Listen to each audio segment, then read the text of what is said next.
অশ্বত্থামার শিবিরে প্রবেশ ও ধৃষ্টদ্যুম্নাদি বধ। গিরিশ বলিল, ইহা করিতে না পারি, পুরী রক্ষা করি আমি হইয়া যে দাঁড়ি, এবার ছাড়িয়া মাগো যাহা লয় মন। দ্রৌণী বলে, অন্য বরে নাহি প্রয়োজন, যদি কদাচিৎ এই বর নাহি দিবে, বলিদান গ্রহণ করহ দেব তবে। দিব্য অস্ত্র জুড়ি অগ্রে জ্বালিল অনল, পুড়িয়া মরিতে যায় দ্রৌণী মহাবল। বহু স্তব করিতে সে না করিল ত্রুটি, নিবারিয়া বর মাগো বলিলা ধূর্চটি। দ্রৌণী বলে, যদি বর দিবে ত্রিলোচন, কৃপায় করহ মম প্রতিজ্ঞা পূরণ। স্তবে বর শঙ্কর দিলেন সেই বর, পুনরপি বলে দ্রৌণী জুড়ি দুই কর। আর এক অনুগ্রহ কর শূলপাণি, কৃপা করি দেহ মোরে তব খড়গখানি। খড়গ দিয়ে অন্তরে গেলেন পশুপতি, কৃপেরে চাহিয়া বলে দ্রৌণী মহামতি। দ্বার আগুলিয়া দোহে রহ এইখানে, কাটিও তাহার মাথা আসিবে যে জনে। খড়গ হস্তে শিবিরে পশিল বীর বর, নিদ্রাগত ধৃষ্টদ্যুম্ন খট্টার উপর। পিতৃবৈরী পেয়ে বীর মহাকোপ মনে, হাসিয়া ধরিল তবে পাঞ্চাল নন্দনে। দ্রৌণীরে দেখিয়া বীর বিষণ্ণ বদন, গদ গদ স্বরে বলে পাঞ্চাল নন্দন। খড়গে মুন্ড কাটি নড়ে না করো নিধন, যুদ্ধ করি কর বীর স্বকার্য সাধন।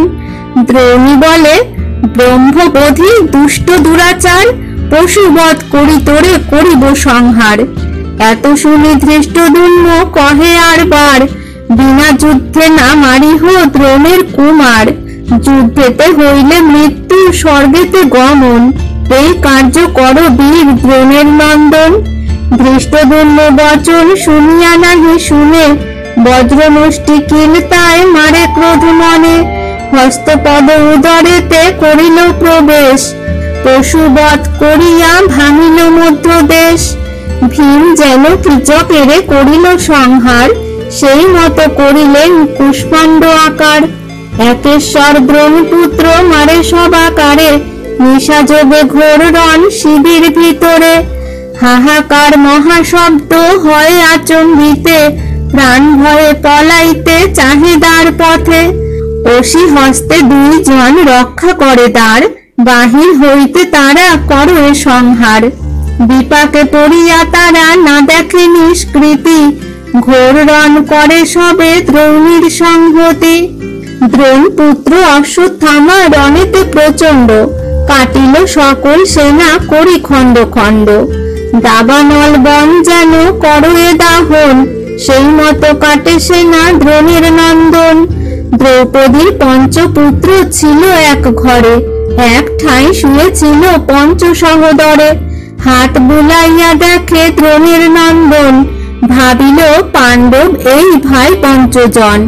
মুখে বস্ত্র বাঁধিয়া কাটিয়া পারে শির, একে একে পঞ্চমুণ্ড কাটে দ্রৌণীবীর। পঞ্চমুণ্ড বসনে বাঁধিয়া দ্রোণ সুত, পাণ্ডবে জিনিয়া মনে বড় হর্ষযুত।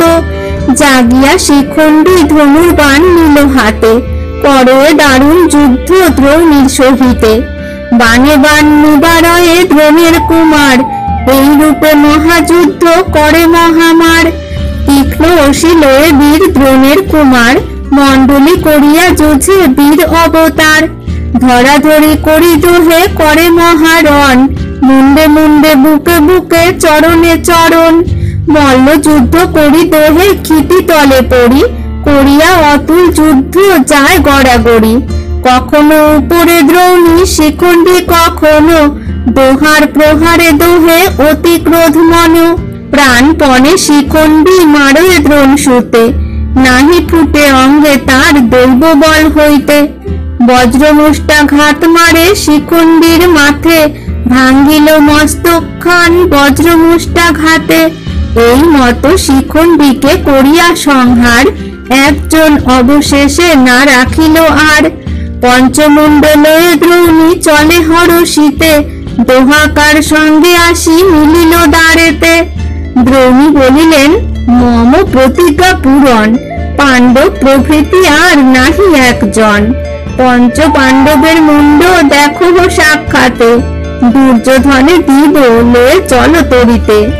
রাজার নিকটে আসি বীর তিনজন, দর্প করি কহে কথা দ্রোণের নন্দন। অবধানে কথা শুনো রাজা দুর্যোধন, মারিলাম তব শত্রু পাণ্ডুর নন্দন। পাঞ্চাল বিরাট আদি যত বীর ছিল, সকলে আমার হাতে আজি মারা গেল। যে প্রতিজ্ঞা করিলাম সাক্ষাতে তোমার, আজি আমি করিলাম পালন তাহার। পঞ্চ পাণ্ডবের মুন্ড দেখো সাক্ষাতে, একজন না রাখিনু পাণ্ডব সৈন্যেতে। এত শুনি হরষিত হইল দুর্যোধন, সাধু সাধু বলি রাজা বলিল বচন। মহাভারতের কথা অমৃত সমান, কাশিরাম দাস কহে শুনে পুণ্যবান।